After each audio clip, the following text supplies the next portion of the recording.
صباح التلج الايام دي كلها تبقى كلها نفس الحكايه، درجه حراره غير طبيعيه. كنت حابب اشكر كل الناس اللي بتعمل سبسكرايب وبتعمل شير للفلوجز، لان الحمد لله اخيرا كسرنا 1000 سبسكرايبرز في اول 3 شهور، فدي حاجه كويسه، فتره مش طويله قوي يعني. فاشكر جدا الناس ديت، وان شاء الله الخطوه الجايه نوصل ل 10000. في موضوع مهم جدا عايزين نتكلم فيه. في شاب مصري بعت لي مسج على الفيسبوك وكان طالب نعرض مشكلته. كان مشكله كبيره شويه يعني، انه بقاله سنه تقريبا ما شافش بنته، هو مراته زوجته تشيكيه، في منهم مشاكل كبيره، فلازم نروح نقعد في مكان من التلج دوت، لان مش قادر امسك الكاميرا اصلا. نثبت كده الكاميرا في اي مكان ونكمل الموضوع ونشوف ان شاء الله نحاول نوصل لحل. فنقعد بقى في اي مكان، يلا.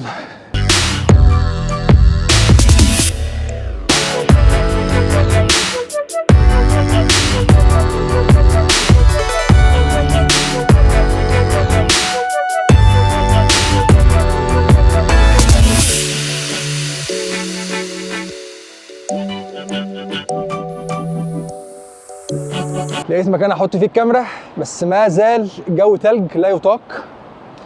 كنت اتكلمت من فتره في كام فلوج عن فلوج السلبيات والايجابيات، ان اختيار الزوجه ممكن يبقى عامل سلبي جدا وعامل ايجابي جدا بالنسبه للحياه في اوروبا. فكان في شاب مصري بعت لي من حوالي اسبوع كده مسج على الفيسبوك انه اتعرف على زوجته تشيكيه. هو كان شغال في الغردقه، اتعرف على زوجته. طبعا زوجته كان عندها 20 سنه، هو كان عنده 27 سنه. على كلامه انها كانت ملحده، ما كانش ليها اي ديانه، فعشان يتجوزوا كان لازم يبقى ليها ديانه، فهي اسلمت عشان يتجوزوا. بعد ما اتجوزوا هي كانت مصممه انها تجيب اطفال، هو ما كانش لسه يعني، كان بيقول لسه في الاول وكده لسه بدري، بس هي كانت مصممه. المهم في الاخر مراته بقت حامل، سافرت على التشيك، خلفت، ولدت في التشيك. بعد كده جت مصر مره واحده، بعد كده رجعت على التشيك وقررت انها مش جايه التشيك تاني. هي قالت له انت مش هتشوف بنتك تاني. سجلت البنت على اسمها، ما عملتش عادي جواز تشيكي، اتجوزوا عادي جواز مصري، بس ما سجلتوش هنا في التشيك. فهو حاليا بقاله سنه كامله ما شافش بنته ولا عارف يعمل ايه. مش عارف يسافر لان هو معهوش عادي جواز تشيكي. مفيش اي حاجه تثبت انها بنته، لان هي البنت متسجله على اسم والدتها مصر، مفيش اي حاجه. فهو مش عارف يعمل ايه، بقاله سنه كامله او اكتر من سنه ما شافش بنته. الحاجات دي بتحصل، هو بيقول ان هي حصلت كتير مع ناس كتيره في الغردقه، ان بيحصل ان واحده تتجوز وبعد فتره بتاخد البنت وبتسافر او الابن وخلاص كده ما حدش يقدر يعمل اي حاجه. فهو كان حابب يعرض مشكلته، لو حد عنده نفس المشكله او حد مر بنفس المشكله لو يقدر يساعده او يقول له يعمل ايه، لان هو بجد مش عارف. هو الراجل طبعا معذور، بقاله سنه كامله ما شافش بنته، فاكيد حاجه صعبه جدا يعني.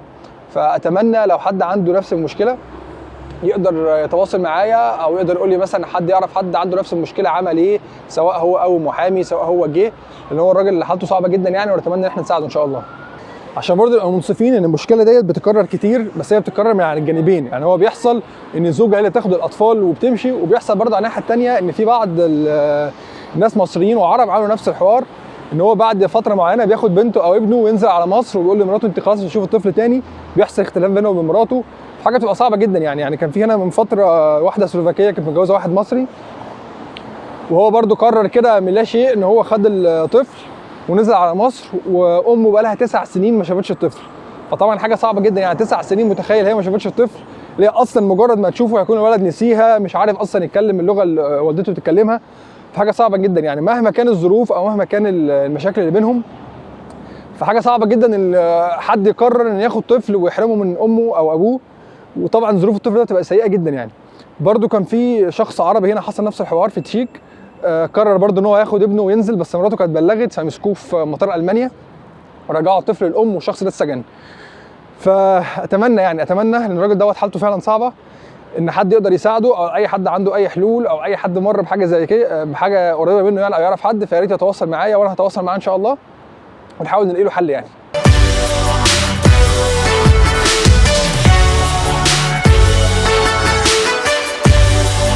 كنت وعد مريم ان انا هاخدها على سينما، عشان بقالنا كتير ما رحناش سينما، بس مش عارف الجو ده نعرف نروح ولا لا.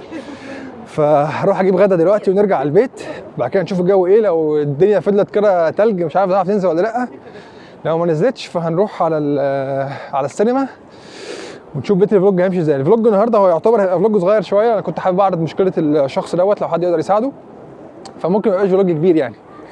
فاروح اجيب غدا لاني ميت، والناس عماله تتفرج عليا في الشوارع، واحد ماسك كاميرا عمال يتكلم بيها، بس عادي الواحد اتعود على كده يعني.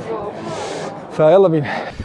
امبارح الجو كان لا يطاق، ما قدرتش اكمل اي حاجه ولا عرفت اروح السينما. النهارده يا دوب الجو ظبط شويه. سوري. النهارده يا دوب الجو ظبط شويه، فناخد مريم ونطلع على السينما. كام دي بقى؟ يوكينا؟ ونشوف بقى فيلم كرتون. طبعا هتسحل انا ساعتين قاعد عمالين بتفرج، بس لازم نكمل هناك. يعني انا ما اعرفش كارنا حاجه ولا ايه؟ نكمل من السينما هناك. وصلنا كعادة متأخرين، فاضل 5 دقايق والفيلم يبتدي، بس طبعا ما ينفعش نبتدي من غير ايه؟ بوب كورن؟ لازم بوب كورن. بس تقريبا براك كلها نظرة سيما، هنقف كده 10 دقايق في الطابور نجيب بوب كورن وبعد كده ندخل نكمل الفيلم.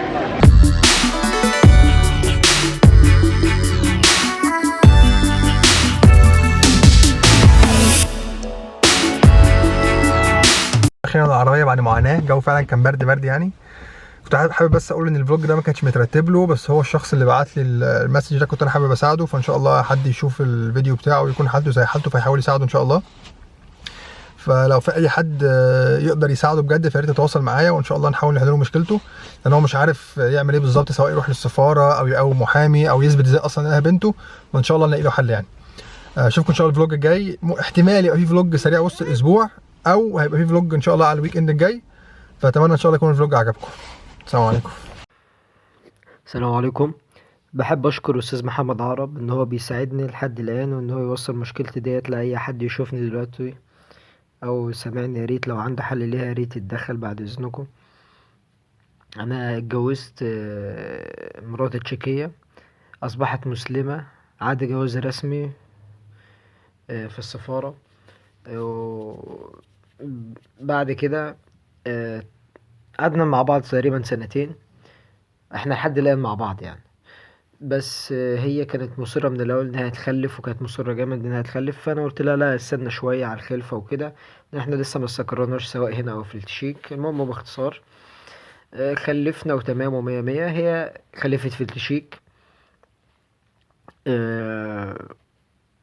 فبعد كده بعد ما خلفت قالت لا احنا لازم نسيب بعض، وانا مش هقدر اكمل وخلاص، انا خلفت وهبقى مع بنتي وخلاص. طيب وانا قالت لا، وانت لا، انا هي هتبقى معايا خلاص، مش هتشوفها والكلام دوت يعني. فخلفتها هناك وكتبتها على اسمها وخدت الجنسية التشيكية.